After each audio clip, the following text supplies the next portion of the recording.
Le composant WebPart, bibliothèque de documents, est très utile. Dans votre site d'équipe, vous allez pouvoir ajouter, intégrer à une de vos pages SharePoint le contenu d'une bibliothèque de documents de votre site et permettre ainsi aux utilisateurs qui en ont le droit de visualiser et de réaliser des actions sur les documents présents dans cette bibliothèque. Regardons comment intégrer ce composant WebPart. Je suis ici sur un site d'équipe IT dans une page qui s'appelle composant de page. Je vais modifier cette page et ajouter une nouvelle section qui pourrait être une section, on va dire, à une colonne pour l'instant. J'aimerais ajouter un composant WebPart et le composant qui m'intéresse, c'est le composant bibliothèque de documents. Remarquez que dès que je choisis bibliothèque de documents, il me propose toutes les bibliothèques de documents du site dans laquelle je me trouve. Je pourrais donc choisir directement ici une bibliothèque, la bibliothèque documents classique, et vous voyez que tout le contenu s'affiche. Je vais paramétrer mon composant WebPart, il est sur la bibliothèque documents et il affiche tous les documents. Notez que si vous avez créé des vues, et nous avons vu précédemment comment réaliser ces affichages personnalisés, vous allez pouvoir choisir l'affichage personnalisé.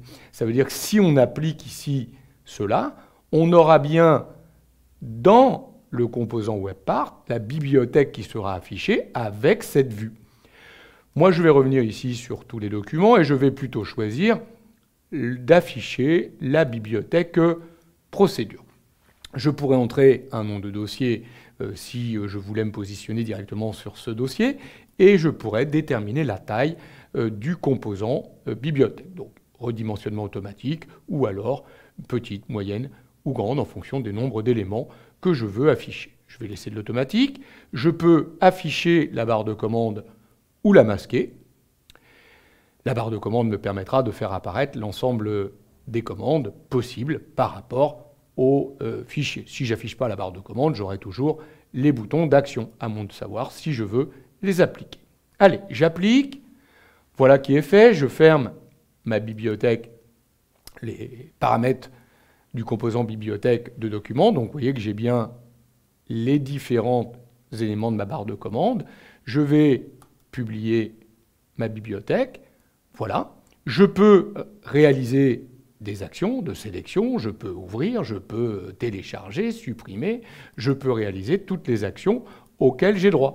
Évidemment, s'il s'agit d'un utilisateur qui n'a aucun droit sur ce site qui, à un moment donné, est simple lecteur ici de cette page, il est bien possible qu'il ne puisse pas accéder à cette bibliothèque, voir ou modifier le contenu. Mais si vous avez des droits sur les documents de cette bibliothèque, vous pouvez réaliser toutes les opérations possibles liées à une bibliothèque de documents.